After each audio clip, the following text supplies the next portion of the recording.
People say, why should I call out to Allah? It sounds like a valid statement. Listen to it. Why should I call out to Allah for something when it is already decreed whether I'm going to have it or not? Whoa! Isn't it decreed that I am going to have X, Y, and Z in my life? What's the point of asking Allah when it's already decreed?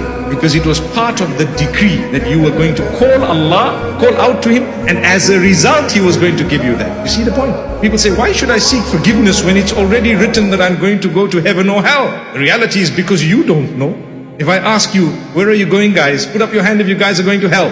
No one. You see? What makes you so sure you're going to heaven? Can I tell you what makes you so sure? What makes me so sure? I have a Lord who's forgiving. I have a Lord who's kind, who's merciful. I'm trying to develop a relationship with Him. I try hard. I falter sometimes. It's okay. But I keep seeking forgiveness from Him. And I know He's kind and merciful. Therefore, I'm convinced, inshallah, He's going to look at me with the eye of mercy. Wow. Now you're talking.